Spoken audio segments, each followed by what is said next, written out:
For more than 40 years, a nameless predator haunted California. He crept through quiet neighborhoods, slipping into the lives of families who thought they were safe. He watched, he waited, and when the moment came, he struck with precision that left entire communities living in fear. From the mid-1970s through the 1980s, the man who would later be known as the Golden State Killer committed crimes of staggering scale. More than 50 rapes, 13 murders, over 100 burglaries. Each attack was carefully planned, each victim chosen, each crime leaving behind a trail of terror that stretched from Sacramento to Orange County. Police chased him for years. Counties shared notes. Detectives compared patterns. Yet no matter how many resources they poured into the hunt, the man always seemed one step ahead. He wore masks, carried weapons, and taunted his victims long after his crimes. And then, he vanished. For decades, the trail went cold. Families were left with unanswered questions. Survivors carried memories that never faded. And investigators feared they might never uncover the truth. But the story of the Golden State Killer did not end in the shadows of the 1980s. It would take a breakthrough few could have imagined at the time. Not fingerprints, not eyewitness testimony, but science. The very same DNA that he left behind at his crime scenes would one day expose him. Not through traditional police work, but through something new, something revolutionary: genetic genealogy. Investigators uploaded crime scene DNA into a public genealogy database, one designed for people searching their family histories. What they found was extraordinary, a match among distant relatives. From that fragile thread, detectives built out an entire family tree, painstakingly narrowing it down until only one man remained: Joseph James DeAngelo, a retired police officer, a husband, a father, a man who had lived undisturbed, hiding in plain sight. His capture stunned the nation. After decades of fear and frustration, after years of silence, the name behind the crimes was finally revealed. A man once sworn to uphold the law had, in truth, been the predator who shattered countless lives. In this episode, we will unravel the chilling story of the Golden State Killer. We will look closely at the victims whose voices demand to be remembered. We will follow the investigators who refuse to give up, and we will uncover how patience, persistence, and science brought one of America's most elusive predators to justice. If you are drawn to true stories that reveal the darkest chapters of human behavior and the long fight to expose the truth, then stay with us. Make sure to like this video, subscribe to the channel, and turn on notifications so you never miss an episode. This is the story of the Golden State Killer, and it begins not with his capture, but with the terror he left in his wake. To understand the terror that gripped California, we must first look at the backdrop of the 1970s. Suburban neighborhoods were expanding, families were moving into newly built homes, and communities thrived under the promise of safety. Streets were lined with bicycles, children played in front yards, and doors were often left unlocked. It was an era when many still believed that evil was something distant, something that lived in the headlines of faraway cities. But in California, evil was already among them. The man who would later be unmasked as Joseph James DeAngelo was born in 1945. He grew up in a military family, moving frequently, never staying long enough to find roots. Those who knew him as a boy described him as quiet, reserved, sometimes brooding. He enlisted in the United States Navy, serving in Vietnam, where he learned discipline, tactics, and control. Later, he became a police officer, sworn to protect the very communities he would one day stalk.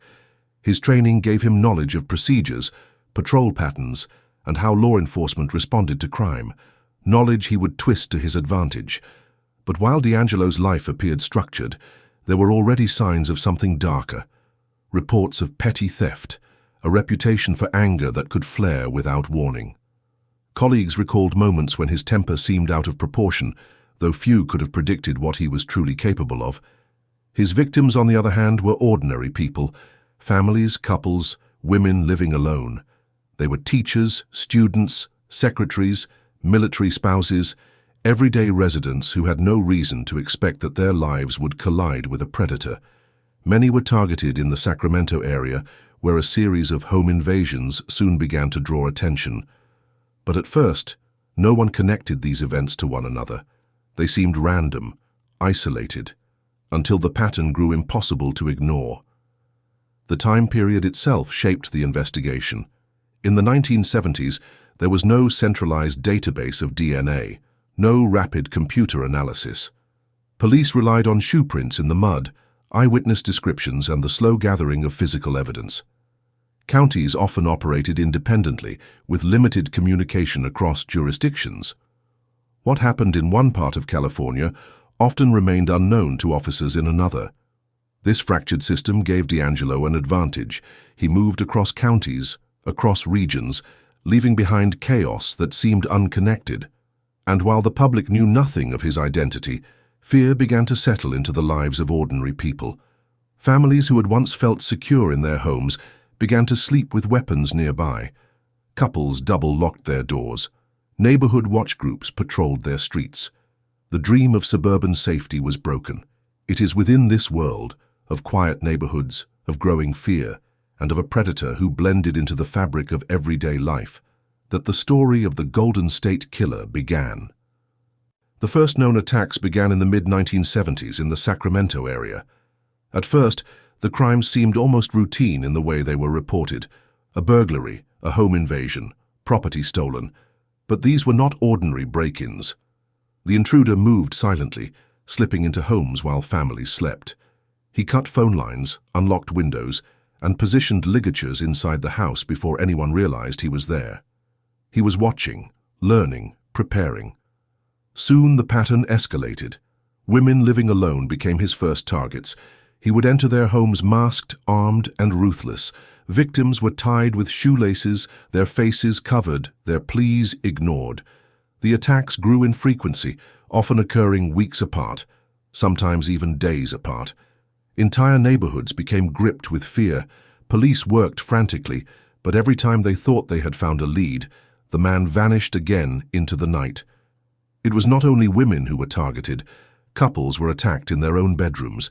The intruder would separate them, binding the man, placing dishes on his back with a chilling warning. If he heard the plates rattle, he would kill them both. Then he would turn his attention to the woman, dragging out the torment while her partner lay helpless. Survivors later recalled his whisper, his low growl, his threats that seemed rehearsed but chillingly deliberate. He was in complete control. The community began calling him the East Area Rapist. Newspapers carried the stories, and fear spread beyond Sacramento. People who had never locked their doors before began fortifying their homes. Gun sales soared. Parents taught their children to memorize escape routes. Entire neighborhoods lived in fear of footsteps in the dark. As the years passed, the attacks grew more violent. By 1979, his crimes escalated to murder. What began as calculated assaults now turned into killings. The first known homicide linked to him occurred when Dr. Robert Offerman and Deborah Manning were murdered in their home. The violence shocked investigators, who realized the man they were hunting was becoming more dangerous with every attack. He struck across multiple counties: Contra Costa, Santa Barbara, Ventura, Orange. His methods stayed consistent, but his brutality increased. Victims were bound, houses ransacked, lives shattered. At least 13 people were killed. More than 50 women were raped. Over 100 homes were violated. Each crime scene bore the marks of a man who planned obsessively, who scouted his victims for weeks, and who seemed to take pleasure in the terror he created. Despite his cruelty, he left behind no clear identity. Witnesses described him in fragments: tall, athletic, light-haired, with a quiet, controlled voice. But he wore masks, gloves, and moved with such efficiency that even survivors could never truly see the man behind the crimes. By the early 1980s, the attacks suddenly stopped. The East Area Rapist, who by then was also known as the original Night Stalker, seemed to vanish. For survivors, silence was not relief, it was haunting. They wondered if he was watching, waiting, or preparing to strike again. The crimes of James DeAngelo had torn through California.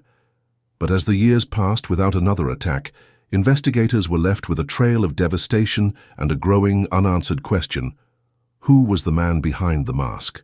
When the first reports of the East Area Rapist reached police in Sacramento in 1976, investigators assumed they were dealing with a skilled burglar who had turned violent. But as the assaults multiplied, detectives quickly realized this was no ordinary offender. He seemed to study police patterns, vanishing seconds before officers arrived, slipping through backyards, escaping over fences.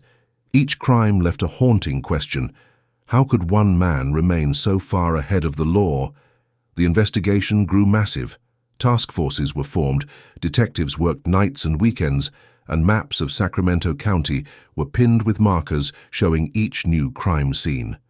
Still, the attacks continued. At one point, law enforcement estimated that more than 40 officers were assigned to the case, but no matter how much manpower they used, the suspect stayed out of reach. Forensic tools at the time were limited.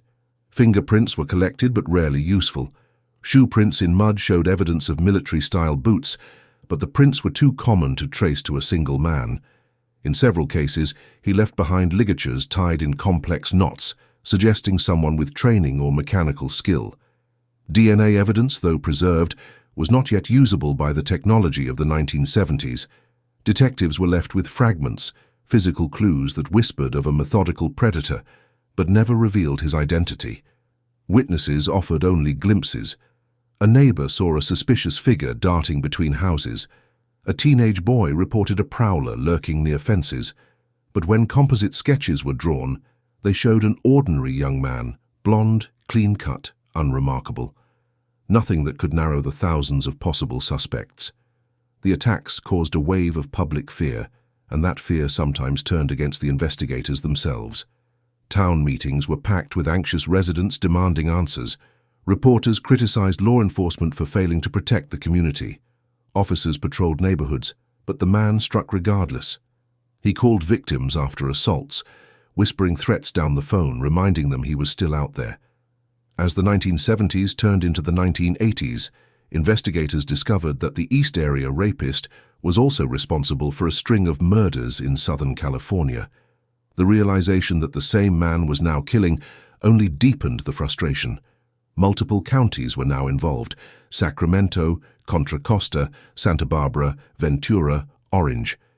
Each had their own files, their own evidence, and their own suspects. Coordination between jurisdictions was poor, and leads often stopped at county lines. The predator exploited this disconnection, moving freely and leaving devastation in his path. By the mid-1980s, the crimes abruptly stopped. Without fresh cases, the trail grew cold. Files were boxed up and placed into evidence rooms. Some detectives retired, still haunted by their inability to catch him. Families mourned without closure. Survivors lived with scars that never faded. And for decades, the Golden State Killer became a ghost, an unsolved phantom who had left terror but no trace of himself. The investigation seemed doomed to fade into history. Yet the very evidence he left behind, the DNA sealed in storage, would one day speak louder than any witness. By the early 2000s, cold case units across California began re-examining the evidence. Advances in forensic science had transformed the field. DNA, once an experimental tool, had become the cornerstone of modern investigation. Samples that had been carefully preserved from the Golden State Killer's crime scenes were now tested, and for the first time, investigators had a genetic profile of the man who had eluded capture for decades. But the discovery brought frustration. The DNA confirmed that the East Area Rapist and the original Night Stalker were the same individual. It tied together the rapes in Sacramento with the murders in Southern California. Yet, when the profile was compared against the FBI's national database, there was no match. The killer's identity remained hidden. Detectives refused to give up. In 2017, a new approach was attempted. Investigators turned to a method that was not yet widely known in law enforcement: genetic genealogy. Crime scene DNA was uploaded into a public database called GEDmatch, a site used by ordinary people to trace family trees and discover their ancestry. The idea seemed almost desperate, but the results changed everything. The DNA did not match any one person. Instead, it linked to distant relatives. The odds of finding such a connection were astronomical, 1 in millions. But from those relatives, genealogists began to construct sprawling family trees, tracing lineages across generations. Piece by piece, names were eliminated. Branch by branch, the tree narrowed. And then it led to one man, Joseph James DeAngelo, a 72-year-old former police officer living quietly in Citrus Heights, a suburb of Sacramento. Married, retired, a grandfather. To neighbors, he was unremarkable. To investigators, he suddenly became the focus of decades of unanswered crimes. Surveillance teams followed him discreetly. They collected items he discarded in public, first a door handle, then a tissue thrown into his household trash. Those samples were rushed to the lab. When the results came back, the confirmation was absolute. The DNA matched the profile from the crime scenes. After more than 40 years, the Golden State Killer had a name. On April 24, 2018, police surrounded DeAngelo's home. He stepped outside, unaware that his past was about to collapse around him. Officers moved in, taking him into custody without a struggle. The arrest sent shockwaves through California and across the nation. The predator, who had haunted countless lives, was not only alive but had been hiding in plain sight. A man once sworn to uphold the law, who had instead spent years violating it in the most violent ways imaginable. For survivors, the news brought tears, disbelief, and long-awaited vindication. For investigators, it was the moment they had dreamed of but never thought they would see. Joseph James DeAngelo, the Golden State Killer, was finally caught. When Joseph James DeAngelo was taken into custody in April of 2018, the headlines exploded. For decades, survivors and families had lived with the knowledge that the Golden State Killer had never been caught. Now, the man they had feared was finally facing justice. But the legal road ahead would be complex. Prosecutors across California united their cases, bringing charges for 13 murders and multiple counts of kidnapping. The rapes, though numerous, could not be tried. The statute of limitations had long expired. Yet the murder charges alone were enough to ensure that DeAngelo would never walk free again. When he first appeared in court, the image shocked many. The man who had once vaulted fences, who had tied knots with steady hands, now sat frail and hunched in a wheelchair. He wore an orange prison jumpsuit, his head bowed, his voice barely audible. Some questioned whether the weakness was genuine, or a performance designed to gain sympathy. To those who had lived through his attacks, the sight was infuriating. They remembered a man who had bound them, threatened them, controlled them with icy authority. The contrast between predator and prisoner was stark. Over the months that followed, hearings were filled with testimony. Survivors who had waited more than 40 years finally stood in a courtroom and faced the man who had once terrorized them. Their words were raw, filled with pain but also with strength. They spoke of sleepless nights, of families torn apart, of lives that had never been the same. Some trembled as they described the fear he instilled. Others spoke with defiance, telling DeAngelo directly that he no longer had power over them. The trial was shaped by a plea agreement. In June 2020, DeAngelo pled guilty to 13 counts of first-degree murder and 13 counts of kidnapping. By admitting guilt, he spared himself the death penalty, but guaranteed a sentence of life imprisonment without the possibility of parole. The plea also forced him to acknowledge crimes that had long haunted investigators but could not be prosecuted. In open court, his catalogue of violence was read aloud, count after count, stretching across the years. The day of sentencing, victims and families filled the courtroom. One by one they spoke. Some wept, some shouted, some simply stared at him in silence. DeAngelo, wearing a face mask due to the pandemic, offered little response. He sat motionless, occasionally glancing down, his body almost expressionless. Finally, when given the chance to speak, he whispered only a few words. "I listened to all your statements. I am truly sorry to everyone I have hurt." The apology was brief, and for many, it carried no weight. The damage had been done long ago. When the gavel struck, the sentence was final. Joseph James DeAngelo, the Golden State Killer, would spend the rest of his life behind bars. After more than 4 decades, justice, though delayed, had finally arrived. The sentencing of Joseph James DeAngelo closed a chapter that had haunted California for more than 40 years, but the impact of his crimes did not end inside the courtroom. The aftermath of the Golden State Killer case rippled through survivors, families, law enforcement, and even the field of forensic science itself. For the victims who had lived in silence for decades, the trial brought long-awaited recognition. Their stories, once whispered only to detectives or carried as private burdens, were now spoken publicly. Some felt relief that their pain had finally been acknowledged. Others admitted that no sentence, no matter how severe, could undo the years stolen from them. Still, many expressed gratitude that they had lived to see the day DeAngelo was unmasked. For families who had buried loved ones without answers, the trial gave them something they thought they would never receive: truth. In California, communities once stalked by fear, the case left behind a complicated legacy. Residents who had lived through the late 1970s recalled the atmosphere of dread, the locked doors, the sleepless nights, the patrols organized by neighbors desperate to protect their homes. For them, the arrest did not erase the fear of the past, but it gave closure. The faceless predator, who had once seemed untouchable, now had a name, a face, and a prison cell. The case also reshaped law enforcement. The use of genetic genealogy marked a turning point in criminal investigations. By matching crime scene DNA to distant relatives in public genealogy databases, detectives had created a powerful new tool for solving cold cases. After the arrest of DeAngelo, police across the country began using the same method to identify suspects in other unsolved crimes. Killers, who had hidden for decades, were suddenly exposed. Yet this breakthrough also sparked debate. Critics questioned whether using genealogy databases for law enforcement violated personal privacy.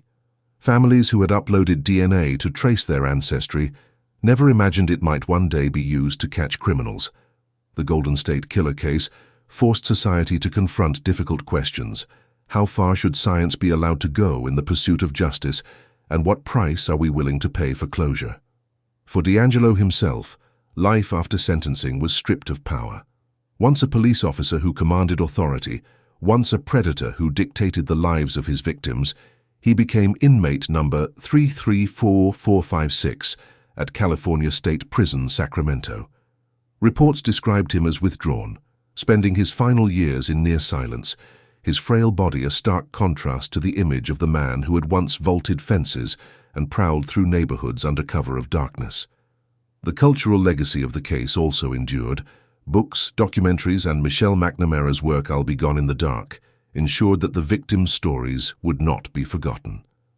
The name Golden State Killer became etched into American true crime history, a reminder of both the depths of human cruelty and the relentless persistence of those who seek justice.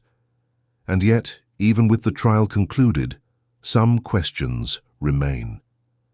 Did DeAngelo commit crimes that have never been connected to him? Why did he stop in the 1980s after years of escalation? Only he knows, and he has chosen silence.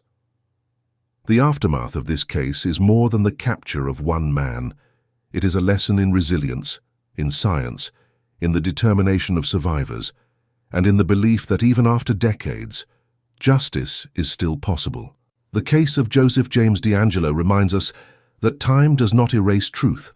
For more than 40 years he lived undetected, moving quietly through suburban streets, carrying the weight of crimes he believed would never be uncovered. But the persistence of investigators, the courage of survivors, and the advancement of science proved otherwise. The Golden State Killer case is not only the story of one man's violence, it is the story of communities that refuse to be silenced, detectives who refuse to close the file, and families who refuse to forget their loved ones. It is a testament to the power of determination and to the belief that justice, though delayed, can still be achieved. As we reflect on this story, we are forced to confront unsettling truths about human nature, about trust, and about the thin line between safety and fear. The Golden State Killer shattered lives, but in the end, he could not escape accountability. If this story has compelled you, share your thoughts in the comments. And if you wish to hear more stories where justice is pursued against all odds, make sure to like this video, subscribe, and turn on notifications. This is the legacy of the Golden State Killer,